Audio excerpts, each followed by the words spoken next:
एक समय की बात है, भूपेश नाम का एक व्यक्ति अपने गांव से शहर नौकरी के लिए आता है और उसी शहर की एक लड़की सीमा से शादी करके वहीं बस जाता है।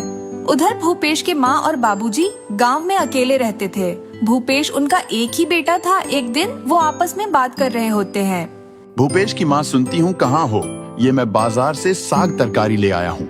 ले आए, अच्छा किया, घर में कुछ पकाने को था ही नहीं। हाँ, बहुत थक गया आज तो मैं। बाजार में इतनी भीड़ है कि क्या कहूँ। हाँ, छठ पूजा की भीड़ होगी, पर्व आने ही वाला है। अब हमारा भूपेश तो शहर में जाके ऐसा बसा कि वापस गांव आने का नाम ही नहीं लेता। उसके बिना हमारा क्या पर्व। अगर हमारे बेटे ने गांव की लड़की से शादी की होती तो वह इस पर्व को बड़ी धूमधाम से बनाती। अब हमारी तो उम्र हो गई है, अब हमसे तो ये व्रत और पूजा पाठ की विधि होती नहीं। वह शहर की लड़की क्या पूजा पाठ और व्रत करेगी? भूपेश एक शाम को जब ऑफिस से अपने घर की ओर जा रहा होता है तो वह मार्केट में देखता है कि छठ पूजा का सामान बिक रहा है। उसे अचानक से अपने बचपन की याद आती है कि कैसे उसकी माँ भी यह पर्व मनाती थी, उसके लिए कितने तरह के व्यंजन बनाती थी। वह जल्दी जल्दी अपने घर जाकर अपनी माँ को फोन लगाता है। माँ, छठ पूजा का पर्व आने वाला है, क्या आप इस साल भी छठी मैया का व्रत रखेंगे? नहीं बेटा, अब इस उम्र में मुझसे व्रत नहीं रखा जाता।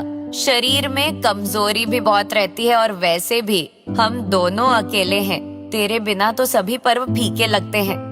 ठीक है माँ, तो एक काम करो, आप दोनों मेरे पास शहर आ जाओ, मैं आपका टिकट भेज देता हूँ। नहीं नहीं बेटा, हमें शहर नहीं आना, हम गांव में ही ठीक है। नहीं माँ, मुझे कुछ नहीं सुनना है, बस मैं आपका टिकट भेज रहा हूँ। आप और बाबूजी अपनी तैयारी कर लो, मैं आपकी एक बात भी नहीं सुनूंगा। बस जो मैंने कह दिया सो कह दिया। जब भूपेश ये सब बातें अपनी माँ से कर रहा होता है तब सीमा उसके पास ही बैठी सारी बात सुन रही होती है। भूपेश के फोन रखने के बाद वह भूपेश से पूछती है।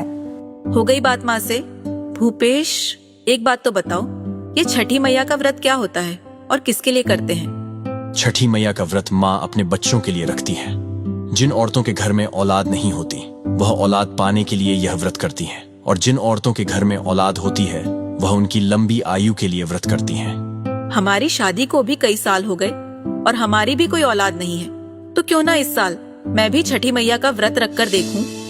नहीं सीमा, तुम रहने दो, ये व्रत बहुत कठिन होता है, तुमसे नहीं हो पाएगा।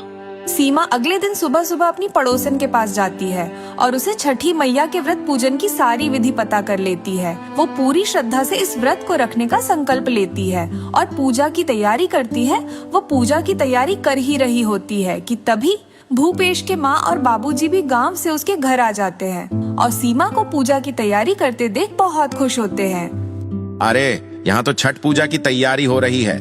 हम तो सोच रहे हैं कि शहर की लड़की है, हमारे पुराने रीति रिवाज क्या मानेगी, लेकिन हमारी बहू तो बहुत संस्कारी है। हाँ, सही कह रहे हैं आप, हमारी बहू तो सच में हीरा है, हीरा।